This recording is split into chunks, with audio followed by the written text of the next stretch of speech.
Viidiyoo kana yeroo agartanii baay'een keessa rifachuu dandeessin warri agarre akka arrifadhetti jechuudha. Sababiin isaa mucayyoo kana baay'ee takka ishee jaaladha. Baay'ee takka dhugaa rabbi maalii fi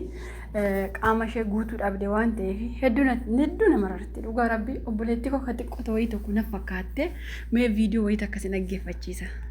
Eeguma lubbuun keessa jirtullee osoo ummaatii jenne galchaa ummaatii argaa jettu akkasii lubbuun dabarte. Kanaan sababeeffatanii osoo ijoollee biyyaa baatu. Viidiyoo mucayyoo kanaa vaaraarii hedduu argateera. Nama baay'ee bira ga'eera.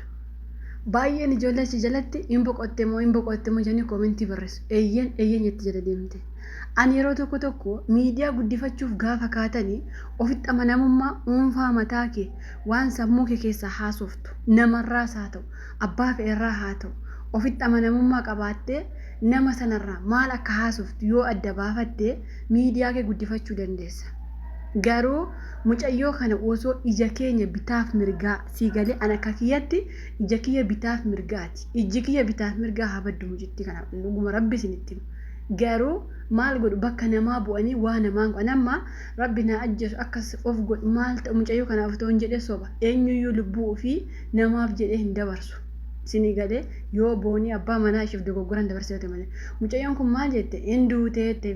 hojjette namichi wayii tokkollee guyyaa viidiyoo isaa arge mucayyoon kun lubbuun dabarte biyya Saudii keessatti doktiraa ciccitee kaleen keessaa fuudhameetu duutee jedhe nama lama arge viidiyoo nama hojjetan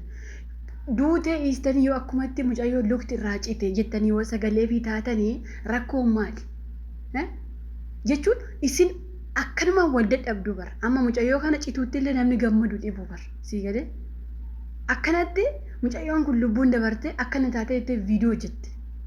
eenyuun lubbuun dabarte jee viidiyoo hojjete nama takkan agarreen mucaa galata rabbii fayyitee jirti lukti ishee madaan suni fayyeefi jira lukti namaa ammoo abbaa feetu luka lamaan abee jiraachuu jira harka miila abeeyyuu namni jiraata sii galee. Garuu gaafa osoo maatiin ishee arganii viidiyoo akkatti hojjetan kana obboleettiin keenya tokko osoo maatiitti nagashaa jettu lubbuutiin dabarte duute Suudii keessatti akkas taate miidiyaa guddifachuu obboleettii kiyya ani sis hin beeku nas hin beektu tarii namoota baay'ee ani beeka garuu kan na beeku naan muraasa sii galee garuu gaafa viidiyoo jettu kun obboleettii keetii bara fakkeenyaaf osoo bakka kee taate mucayyoon kun anamma osoo ati mana kiimii seentee yuutuubii kiyya guddifachuu jecha akkasiin jedhe akkam sitti hin dhagaamu miidiyaa kee guddifachuu jecha asama mana kiimii jirta obboleettiin kun lubbuun ishee akkasitti baate duute jirtu siin jedhe bakka mucaa kanaa bu'ii yaadeeti maaltu sitti dhagaamu mucayyoon kun irra gaafachii kaatee miidiyaa fayyadamoo eegalte maal siniin jetti duutee jettanii bara eenyutu duutee sitiin jedhe. Ijoollee baay'eetu koomentii achi jala baay'ee rifate maali yaa rabbi kaleessa fayyaadhaan jenne maali yaa rabbi itti ijoolleen baay'een fayyaadha mucaa fayyaadha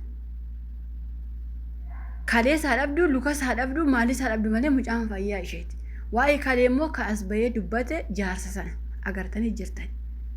namni kaleen keessaa bahee akkabitti fincaa jedhe namni kaleen keessaa bahee fincaan hin fincaa'u. Kuni wal ashoofuudha. Hagam akka isin jibba waliif qabdan keessaafuu ijoolleen biyya Arabaa kuni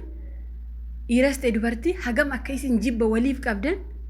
as qallaaliitti ilaaluun nama dhibu. Dhugaa rabbi isin sagalee kataata warra biyyaaf sii galee warra kadhatu miidiyaa kanarraa warra geemii kadhatu habaaboo leenca kadhatu isaaniif gara laaftan ijoollee biyya Arabaa maa akkas gara walitti jabaattan goe ka Arabaa nyaatta ka Arabaa uguda ka Arabaa uffatta. Maa gamana wal jibbitan qoe amma mucayyoon kun duuteettee labsite ani garuu siin duyyee sin abaaru sii galee ani akka keessa immoo xiqqoon qabu akka itti duutu sin abaaru jiraadhu yoo waa taate akkuma mucittiin kun irra cinqabne borsii cinqabna waan ta'eef rabbi homaa sin godheen viidiyoo hojjettan gaafa wallaaltanii viidiyoo jechuun gaafa isin jalaa badee dhiisa ta'a akka amantaa keessanitti islaamaa ta'e quraana dubbisi kiristaanaa ta'e wangeela dubbisi. Akka amantaa keetti yoo viidiyoo waan hojjettus jalaa bade yoo waan akkasii haamilee namaa tuqu malee hin jiru yoo ta'e hagam akkam nama rifachiisa ani baay'ee rifadhe dhugaa rabbi miidiyaa irraas deemee achi deemee dhabe onneen kiyya lamatti baq jedhe dhugaa rabbi isiniin jedha namni tokko har'a lafaa ka'e mucayyoon kun osoo achi nagashaa jettu lubbuun ishee baate har'a mucaan kun akkuma kee bakka akkuma ani biyyaa ba'eef akkuma ati biyyaa baate har'a siif mijate bargaanfattee soofaa arabaarra teessee bakka feete kushinaa arabaa keessa dhaabbattee akkuma tarra viidiyoo ishee irratti qaxabbartu kana isheen illee carraa kana barbaacha biyyaa baate bar dalagadhee of jijjiiratte akkuma kee barri naa dhufattee biyyaa baate akkuma koof akka kee sii galee garuu carraan ishee ta'uu didee maal akka isaan godhanii umarratti luka irraa kutan beektu ammasin mucaa kanatti kan baachan hinumaayyuu viidiyoo mucaa kanarraa hojjettan abdanii maa yoo sagalee taatanii fi maa yoo miidiyaa keessan ishee bichaa gootan lukti irraa cite jettanii yoo iidan maan rakkoo qaba maa lubbuu isheetti faraddan nuuf haa jiraattu warqii fayyaan kun dhugaa rabbii boqqollittiin kun nuuf haa jiraattu dhaabbattu miidiyaa bareechiti dhugaa rabbii miidiyaa bareechiti teessu si bareechiti uffattu si bareechiti afaan maaltu duute jee viidiyoo jitamee amma kana duute jettee afaan maayiniin viidiyoo jetta miidiyaati guddifattoota kame akkatti kijibde nama lama hojjete kaleessa namicha wayii tokko hojjete vaalaariinsa akka malee bahee tiktook irratti namni akka malee ilaaleera dhugaa rabbi sheeriinsa naannoo 7,000 wayiiti sheeriinsa bichaan ilaalee jechuudhaan jala galee har'allee lammaffaa mucayyoo kanarratti arge mucayyoon akkatti lubbuun baate maal ta'e kana jechuun bar maa irraa haftee maan duunee abar sii galee akkamitti akkasii wal jibbitan naaf hin galu dhugaa rabbi akkamitti akka ilmi namaa wal jibbu keessaafu oromoon kun akkatti wal jibbitan keessaafu ka biyya arabaa keessa jiraattan akkatti akkasii wal jibbitan mucayyoon kun amma hagaaniifate jiraanneyyuu hin jiraanne amma isin amma sammuu keessan keessa ka seef ta'e taa'e maal beektani kama dullachichi bira dhaabbatu suni akkasii miti xiyyaararraa haftee akkas taate miti kanaan irra taate miti sumanni ijoo fudhattaniitu zoorra akkana qeeltani garuu nama dubbiin akkas miti sii galee mucaa mana arabaatti gashanii mana arabaatti immoo baasanii mana kiimii geessanii kalee keessaa baasaniitu luka irraa ciranii kan jedhame dhugaamoo soba yoo jennee sinibu baruufu sinibu maaliifi namni bakka xiyyaaraatti lafa bu'ee lafaan maree mataa isa ukkubee lukti irraa cite argameen beeku waan ta'eef kanaafu sunuu garaa nu gubee jira jechi namicha dullacha sanaayyuu garaa nu gubee jira haga soo namicha argee akkamitti akka dhawan dhugaa rabbi isinitti sumaan hin baasii jee tortoraa garbichi tura achirraa miidiyaarra iyyuusan osoo argee akkamitti akka dhawan dhugaa rabbi sii galee inni iyyuu nu madeesse isin immoo as deebitanii miidiyaan keessaa warri kufe ka miidiyaan ka'uu hin dandeenye namni du'e hin je'in asu namni lubbuu hin jiru sii galee